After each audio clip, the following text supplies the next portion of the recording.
Olá.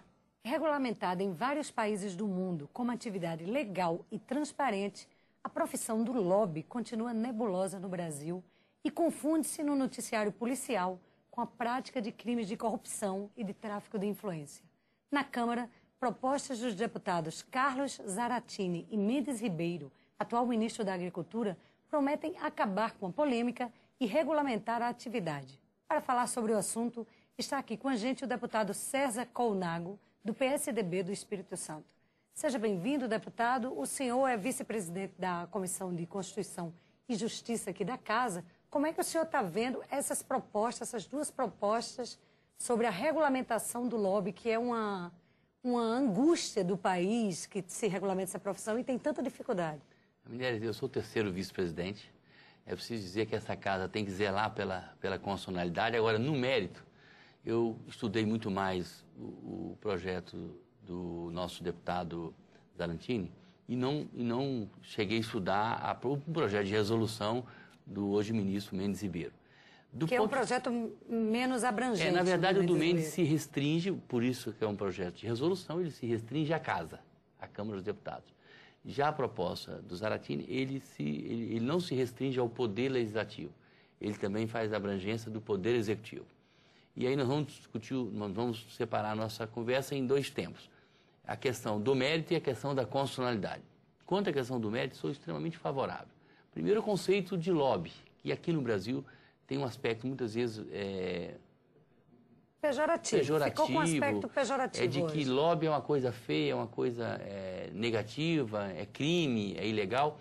Não, o lobby é uma atividade que faz a mediação entre setores organizados, seja do setor público ou do setor privado, na mediação com os poderes constituídos, principalmente com essa casa, que aqui discute interesses dos mais diversos. Vamos pegar um que foi muito polêmico e muito debatido, o Código Florestal. Ali teve articulação de proprietários rurais grandes, de micro e pequenos proprietários. Por exemplo, no meu estado, nós trouxemos para cá, eles vieram aqui, participaram da sessão assistindo, né, demos uma senha para que a Federação dos Trabalhadores da Agricultura Capixaba aqui estivesse aqui presente. Os ambientalistas aqui presentes, as organizações ligadas ao meio ambiente, né, as organizações, a CNA, né, aqui representada, quer dizer, as mais diversas estruturas, fazendo o quê? Pressão democrática, fazendo legítimo lobby. Legítimo lobby. O que não é isso, o que é crime, tráfico de influência, contrabando, então, isso é crime. Se é crime, está no Código Penal. Isso não é lobby, isso já tem legislação para o sujeito que usa determinadas influências ou determinados desvios ou determinadas informações. Esse conflito de interesse exatamente se regulamentou nos Estados Unidos, na Alemanha, no Japão, para que aquelas pessoas que venham aqui a essa casa, nós saibamos quem é. Por isso que na proposta dele tem uma identificação, um registro. Até um relatório de parlamentares. Relatório, ou seja, por onde ele passou, com quem que ele conversou, ele tem um relatório das suas atividades, os gastos que teve com essa atividade, uma prestação de contas junto ao Tribunal de Contas, como em outros países. Para tornar a atividade transparente. Para dar transparência. E aí quem trabalha fazendo essa mediação, e tem muitos lobistas hoje que trabalham com organismos de representação, seja do comércio, da indústria, das atividades das mais diversas, sejam de trabalhadores ou sejam de empresários. Quer dizer, quem trabalha a sério quer essa regulamentação. Evidentemente que o projeto do Zaratini, ele, às vezes, tem pessoas que acham que ele detalhou demais, ele tinha que ser mais de princípios. Essa questão do mérito já passou na Comissão de Trabalho. Então, eu não tenho mais como interferir. A discussão que nós estamos fazendo, e nós fizemos a audiência pública, e aí foi muito interessante, porque alguns assessores falaram, uma das poucas vezes que a CCJ faz audiência pública para discutir a constitucionalidade. Mas eu queria ouvir, sabe? Ouvir uma doutora, ouvir a OAB. Não é eu queria ouvir o que os juristas e pessoas constitucionalistas tinham que falar, tinham que opinar sobre esse assunto, e eu acho que foi riquíssimo, inclusive com a presença do ex-senador, ex-governador Marco Maciel, ex-presidente, vice-presidente da República, e foi muito rica. E agora esse projeto se encontra na nossa assessoria e na consultoria da casa. Aliás, a casa tem uma boa consultoria, então não vou deixar de usá-la, apesar da assessoria do meu partido, do meu gabinete. Na verdade, eu quero muita segurança daquilo que estou fazendo. Então, quanto ao mérito, eu acho interessantíssimo. Do Mendes, do atual ministro, ela é mais restrita, né? E as coisas podem não ser incompatíveis. Na verdade, é um projeto de resolução.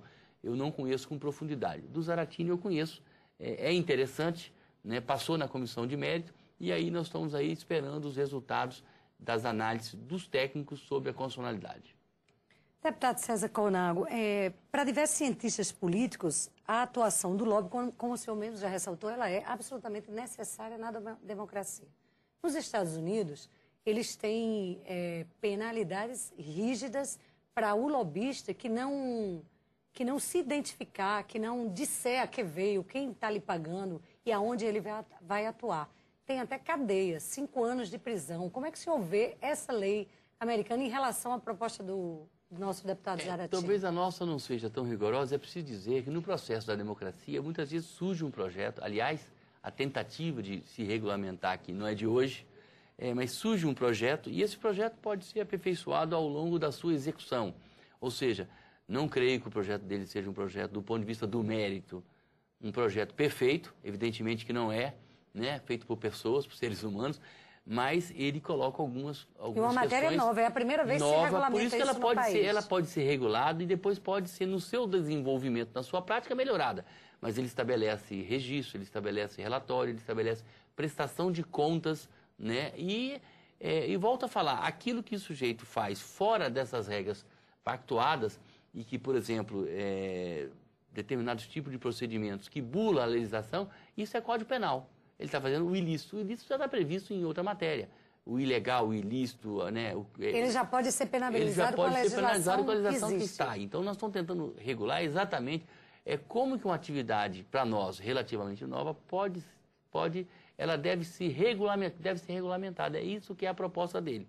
E volto a destacar, né? Fizemos uma análise, inicialmente, de mérito na casa e agora a análise da constitucionalidade, fizemos uma audiência.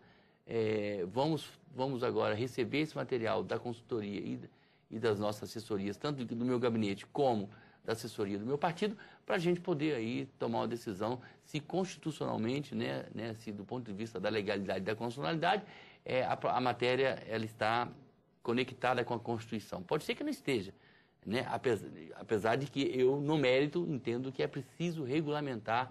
Eu acho que é um pleito e é, de certa forma, mais um passo e um avanço para o processo de organização da nossa jovem democracia. Agora, deputado César Colnago, a própria Controladoria da União, ela tem, desde 2008, uma indicação, uma proposta de regulamentação do lobby. De outro lado, essa história, como o senhor mesmo lembrou, tem 20 anos que se tenta uma regulamentação aqui no Congresso. O que é que realmente dificulta que se faça essa regulamentação? Eu não quero prejudicar quem esteve aqui no passado. E a gente sabe que na democracia e no processo do debate, todo o processo legislativo, ele não tem a velocidade que tem, por exemplo, na ditadura, quando você tem uma pessoa que manda e os outros obedecem. Então, há um processo natural de amadurecimento. Há uma negociação. Negociação, quer dizer, a casa só vota aqui quando tem uma certa convergência, não vou falar nem em consenso, mas há uma certa convergência. E também, evidentemente, pode ser que setores da sociedade aqui representados não querem essa transparência. E aí, talvez, uma última situação é que a pauta da nossa casa, ela é muito sobrecarregada de medidas provisórias. Então, acaba que muitas ideias interessantes dos deputados acabam tendo uma tramitação muito lenta, porque a gente segue aquele rito de passar em todas as comissões necessárias e acaba que sempre fica meio que em segundo plano, não só essa matéria, a maioria das matérias de origem do próprio legislativo. Eu acho que aí... Isso tem prejudicado bastante o andamento das matérias. Eu acho que a questão do amadurecimento da nossa democracia. Os poderes têm que ser independentes, autônomos e têm que estar cuidando também das suas iniciativas. Há uma sobreposição muito grande e histórica, né, do Poder Executivo em relação ao Poder Legislativo. É só você ver como é que o Congresso americano trata, por exemplo, o orçamento e como que o nosso Congresso trata a diferença, né, da interferência, do equilíbrio das forças entre o Legislativo e o Executivo. Mas, volto a falar, eu acho que a gente pode evoluir, a gente está acreditando que a gente pode, essa casa pode muito mais. Isso é um processo de amadurecimento e de entendimento dos pares que aqui estão para falar, olha, eu não vou me subjugar, eu não vou trocar o meu poder aqui por questões de emendas parlamentares. As emendas são importantes, mas elas têm que ser secundárias. Eu acho que o debate da saúde, da educação, do orçamento, da aplicação dos recursos, tem que ser muito mais superior. Por isso que, inclusive, tem que se valorizar muito a nossa consultoria, porque é na competência técnica que eu estabeleço um padrão alto de debate político com os outros poderes. Com certeza, deputado César Colnago. Infelizmente, o nosso tempo acabou. Eu errei seu nome, César Colnago. Me desculpe, volte outras vezes. Parabéns pela participação lá na CCJ, trazer esse debate tão importante para a CCJ, ouvindo, inclusive, setores da sociedade. Neres, obrigado. Eu que agradeço. Estou sempre à disposição. Um abraço. E você que nos acompanha, um grande abraço.